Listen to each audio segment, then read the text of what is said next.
Switching back to lights. Gonna really kick in my lightest lights now. My bigger brush. Oh, that's all right, we'll use this one. Okay, right in there. So strong.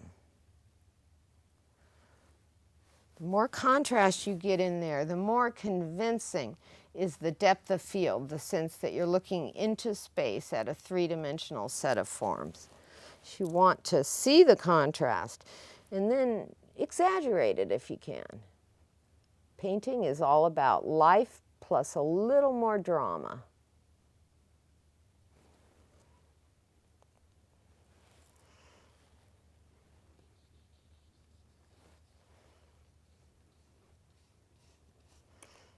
Okay, happy with that. This goes up here. And it is amazing how highlights finally finish the job. You should wait to put them in till the very last minute, but I've been dying all along to put that highlight in the apple because I think it'll really help the apple look like a convincing illusion. But got to make sure satisfied with the shadow before I put that light in. Okay. Seems like there's some more play of blue in that area that I should really work for a little bit, just because it kind of falls apart, the sense of space.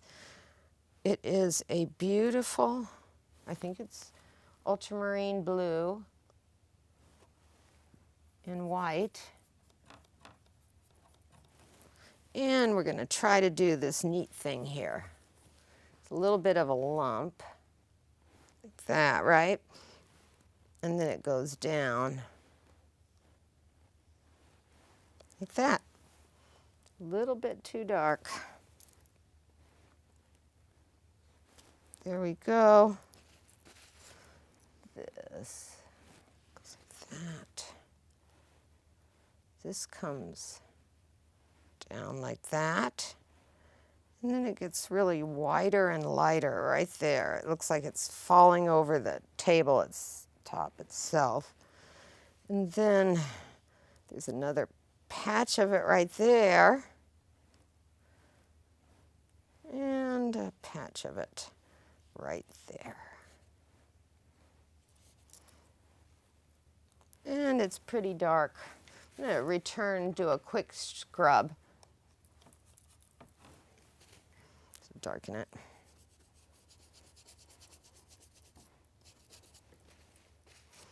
There we go.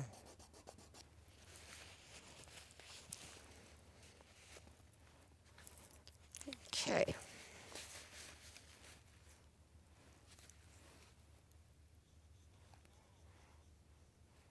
You want to blend this, you're scumbling the second part of this step as little as possible, as you know. Plus, the illusion is probably a lot stronger than you think it is. And often that's the impulse to blend things together, as if you're afraid your illusion isn't working.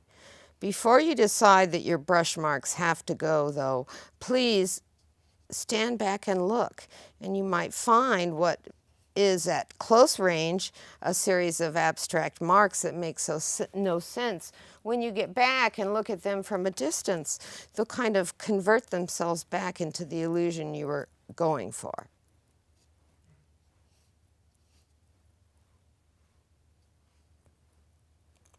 Your marks are deliberate. Try not to repeat yourself. Don't assume that because the shadow was a certain color in one place, that it will be that color all the way around. Be sensitive to the changes that happen. Particularly changes in value, how light or dark it is, and changes in temperature, how warm or cool it is. Okay, and I'm going to take my own advice and try to keep my blending down to a minimum.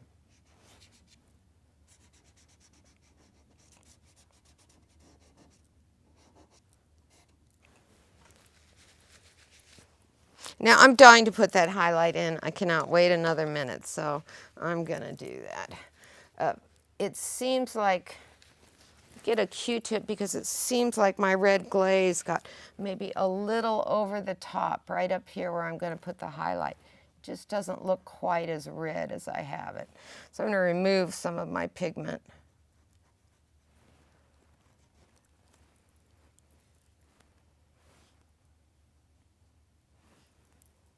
That's better.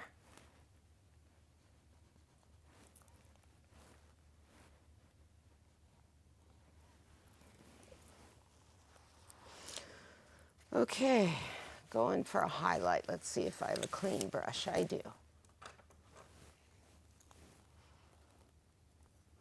Okay, clean white. There it is. Oh, maybe it's a touch of pink to it, but I'm going to use pure white because I know it will slightly mix with what's underneath and might pink up just because I'm placing it on wet paint. Okay, it's here. It's a triangle shape. That's probably good enough. There's some really strong white in the apple, the other apple. So clean the red off my brush and try to get that strong apple highlight that's right here.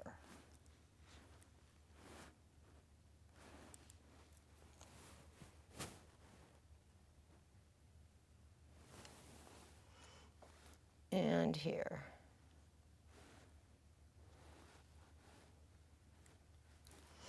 And I see some really cool kind of greeny red marks.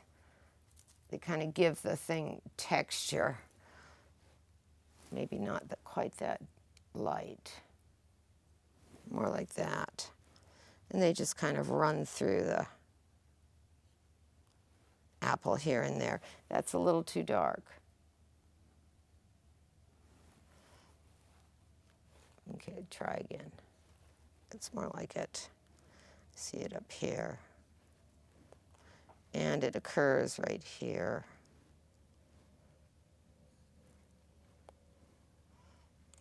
And this is a little softer.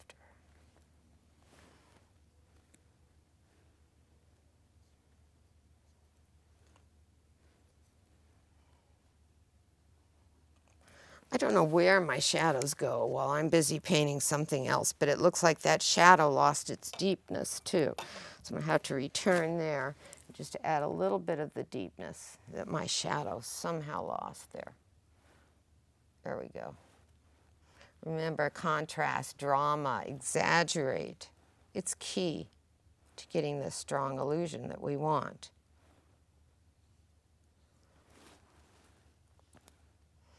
Okay, right there. Yes. Really dark right there and there. There. Okay. Seconds away, giving myself one more second here. Just, I see some even stronger lights in that tablecloth. Last chance. Okay. Accent there.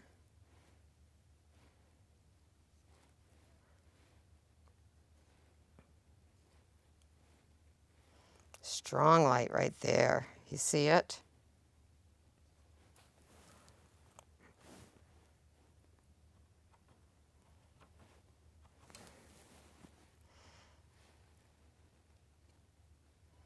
There we go.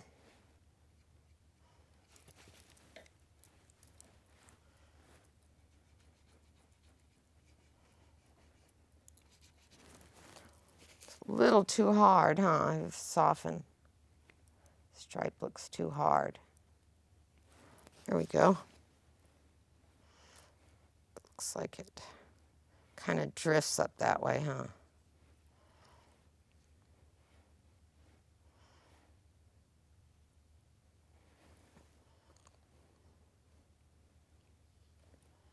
Okay.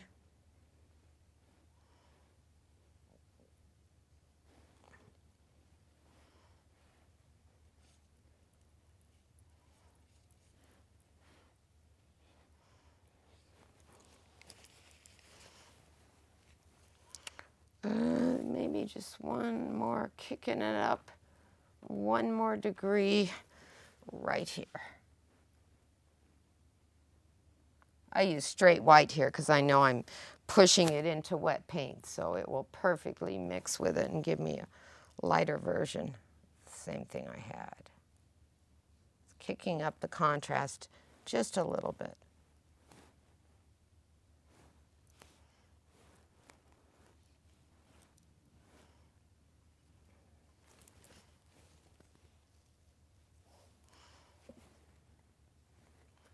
Right there.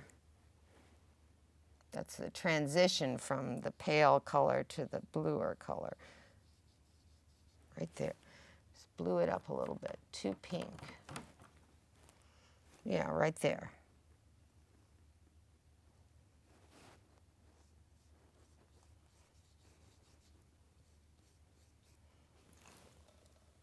Yeah, that looks better. Okay, calling that a day.